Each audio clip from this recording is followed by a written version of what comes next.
যুৱ পৰিষদ অসমৰ পঞ্চম পঞ্চবাৰ্ষিক অধিৱেশনখন তিনিদিনীয়া বৰ্ণাঢ্য কাৰ্যসূচীৰে মৰাণ তিলৈনগৰ গ্ৰাম্য বজাৰ প্ৰেক্ষাগৃহত অনুষ্ঠিত হৈ যায়।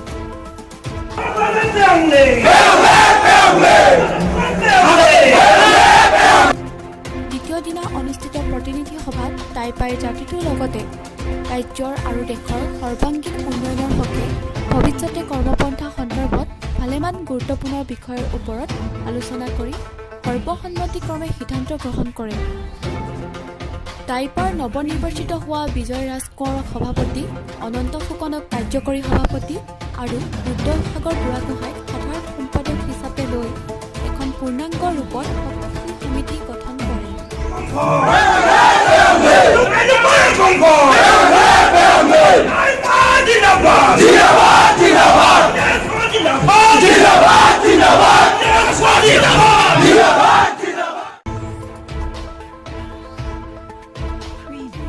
আৰু নতুন সমিতিখনৰ নৱনিৰ্বাচিত সভাপতি সম্পাদক্ৰমে বিজয় ৰাজ কোঁৱৰ আৰু ৰুদ্ৰসাগৰ বুঢ়াগোহাঁয়ে সংবাদ মাধ্যমৰ আগত কয় যে তেওঁলোকে আহোম জনগোষ্ঠীটোক জনজাতিকৰণ কৰা আৰু স্বায়ত্তশাসিত পৰিষদ গঠন কৰাৰ দাবীত চৰকাৰক হেঁচা প্ৰয়োগ কৰিব।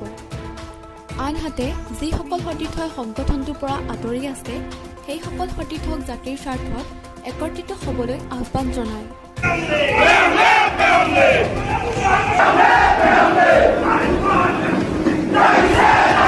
দিনৰ পৰা আহোম যুৱ পৰিষদ অসমৰ পঞ্চম বাৰ্ষিক কেন্দ্ৰীয় অধিৱেশনৰ আজি প্ৰতিনিধি সভাই এই সভাজনক অসমৰ সাধাৰণ সম্পাদক হিচাপে নিৰ্বাচিত কৰিছে।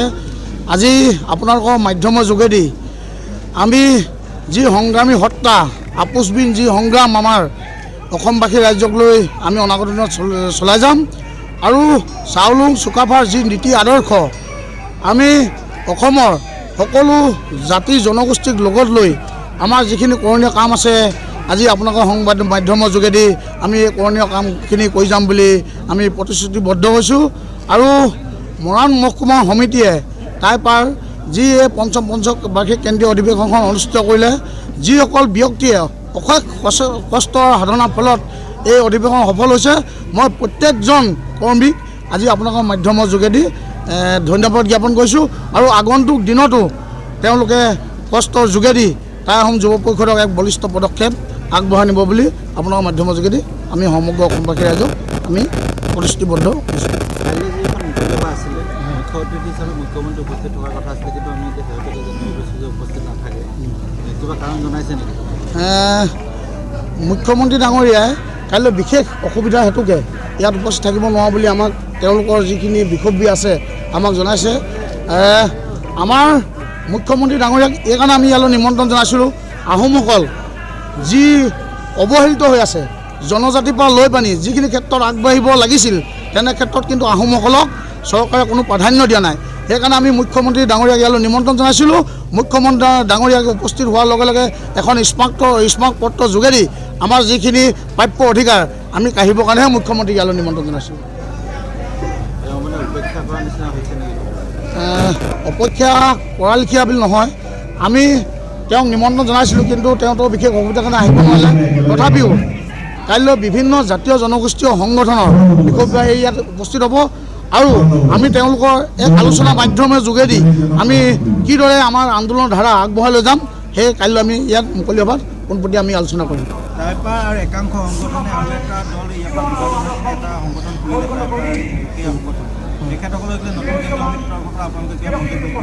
হয়, আমি তেওঁলোকক আহক, লগত থাকি কাম কৰি যোৱা যিটো আমাৰ তেওঁলোক আহক, আমি তেওঁলোকক কৈছোঁ, তেওঁলোক আহি পানি আমি আমাৰ যিখন সংগ্ৰামৰ ধাৰা আমি আগুৱাই যাওঁ। আৰু যিসকল ব্যক্তিয়ে নিজকে টাইপাৰ বিভাজন বা অবৈধ বুলি কোৱা আছে, কোনো টাইপাৰ অবৈধ নহয়। আমি পবিত্ৰ শদিয়া অধিৱেশনৰ পৰা আমি একত্ৰিত হৈ কাম কৰি আহিছোঁ আৰু তেওঁলোকক আমি পুনৰবাৰ আপোনালোকৰ সংবাদ মাধ্যমৰ যোগেদি আহ্বান জনাইছোঁ, তেওঁলোক আহক। আমি আহোম জনগোষ্ঠীৰ বাবে এক সবল স্থিতিত আগবঢ়াই নিবলৈ হ'লে তেওঁলোকক আমাৰ প্ৰয়োজন আছে। আহক, আমি আপোনালোকৰ মাধ্যমৰ যোগেদি তেওঁলোকক পুনৰবাৰ আহ্বান জনাইছোঁ। ধন্যবাদ জনালোঁ। টাই আহোম যুৱ পৰিষদ অসম আজি কেন্দ্ৰীয় পঞ্চবাৰ্ষিক দ্বিতীয় দিনা। এই দ্বিতীয় দিনাত আজি আমাৰ প্ৰতিনিধি সভাই মোক কেন্দ্ৰীয় সমিতিৰ সভাপতিৰ দায়িত্ব অৰ্পণ কৰিছে আৰু মই এটা কথা স্পষ্ট কৰি দিব বিচাৰিছোঁ যে চাউলুং চুকাফাৰ যি আদৰ্শ যি নীতি সেই নীতিৰ সাতটা চামৰি একৰাজ যি নীতি সেই নীতি আমি টাই আহোম যুৱ পৰিষদৰ ফালৰ পৰা মই আগুৱাই নিম বুলি আমি আজি ৰাইজক কথা দিলোঁ ইয়াৰ লগতে টাই আহোম যুৱ পৰিষদৰ 25 বছৰীয়া যি সংগ্ৰামী ইতিহাস আছে সংগ্ৰামী ধাৰা আছে সেই ধাৰা কিন্তু আমি পৰৱৰ্তী পৰ্যায়ত জংগীৰ ওপৰত আগুৱাই নিম আমাৰ যিকেইটা মূল দাবী জনজাতিকৰণ লগতে অট'নমাছ কাউন্সিলৰ লগতে আমাৰ চুকাফাৰ আসন সংৰক্ষণৰ লগতে আমাৰ যি 36টা বিধানসভা সমষ্টিৰ দাবী আছে লগতে 6টা লোকসভাৰ দাবী আছে সেই দাবীকেইটা কিন্তু আমি সম্পূৰ্ণৰূপে টাই আহোম যুৱ পৰিষদৰ পৰৱৰ্তী পৰ্যায়ত আগুৱাই নিম আৰু ইয়াৰ লগতে আমি এটা কথা খুব সুন্দৰভাৱে ক'ব বিচাৰিছোঁ যে আজি যি এই অধিৱেশনৰ কিন্তু মৰাণ মহকুমা সমিতিয়ে যি কষ্ট কৰিছে যি ত্যাগ কৰিছে গোটেই মৰাণ মহকুমা সমিতিৰ সকলো বিষয় বিভাগৰ লগতে ইয়াৰ সদস্যসকলক আমি টাই আহোম যুৱ পৰিষদ কেন্দ্ৰীয় সমিতিৰ ফালৰ পৰা অভিনন্দন জ্ঞাপন কৰাৰ লগতে তেওঁলোকৰ যি ত্যাগ এই ত্যাগক আমি আজি সফল অধিৱেশন হৈছে বুলি আমি ঘোষণা কৰিছোঁ আৰু পৰৱৰ্তী পৰ্যায়ত আমাৰ যি দাবী আছে এই দাবী কিন্তু টাই আহোম যুৱ পৰিষদৰ ফালৰ পৰা আগুৱাই দিম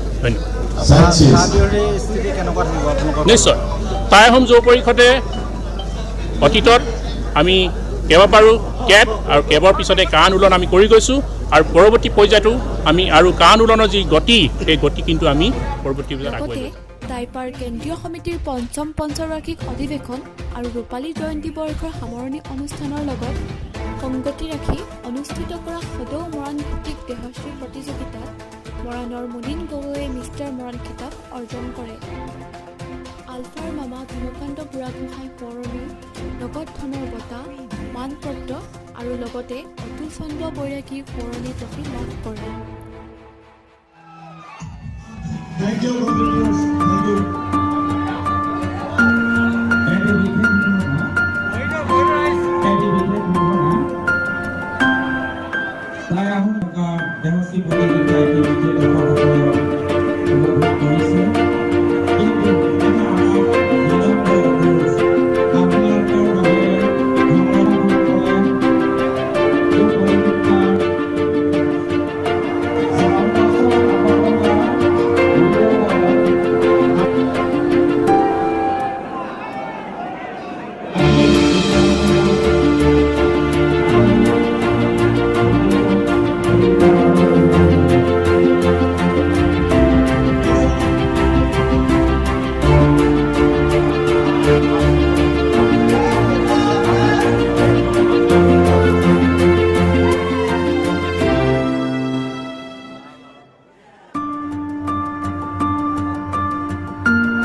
অনুষ্ঠিত হোৱা মিষ্টাৰ সুপাটফা বা গদাধৰ সিংহ দেহশ্ৰী প্ৰতিযোগিতাত গুৱাহাটীৰ ৰাহুল শেখৰে লাভ কৰে মিষ্টাৰ সুপাটফা সন্মানৰ খিতাপ